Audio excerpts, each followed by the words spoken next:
On the edge of extinction, there is a huge effort underway right now to save a prehistoric fish species that's in the Missouri River.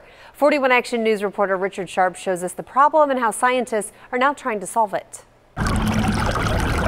It's a cold spring morning on the Missouri. Just keep them separate when we're pulling in a line. Experts from the Missouri Department of Conservation are searching for an ancient fish.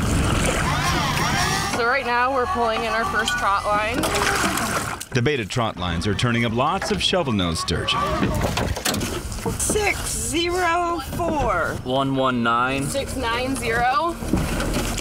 But they want to find the apex predator of the river. It's a special type of sturgeon that is under the threat of extinction. Then it happens. They catch one, a pallid sturgeon. Everything stops. It's awesome. You don't get to see these very often. This pallid sturgeon was born and raised in the river, a rarity. He is 630. The pallid sturgeon has a ghostly white iridescence to its skin. Its slender body is armored with rows of bony plates instead of scales. It's just an incredible fish. This pallid sturgeon has basically remained unchanged for about 70 million years. And to give you a feel for how rare these things are, for every 1,000 of regular sturgeon they pull out of the river, there's only about one of these, and that's why they're trying to protect them.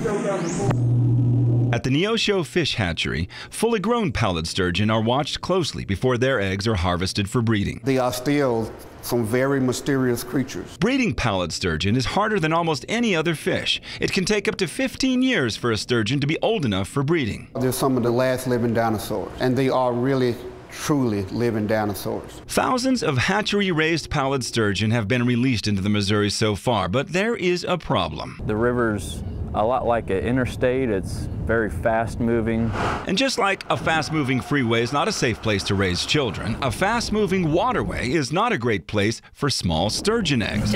So the population is not yet self-sustaining. It's hard for them to get out of that channel. So last year, the Corps of Engineers created exit ramps, if you will, What are called interception and rearing complexes, for pallid sturgeon to get off the Missouri River Freeway. into a supporting habitat where there'd be food. But why go to such great efforts to save a fish species? They have been a part of the ecosystems since probably before man showed up. They're a top predator in the Missouri River here, so it'd be like taking a shark out of the ocean. It could take years, but these experts hope they can save the pallid sturgeon from extinction.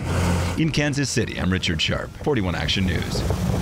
So, fully grown pallid sturgeon can live up to 100 years and they can weigh up to 80 pounds.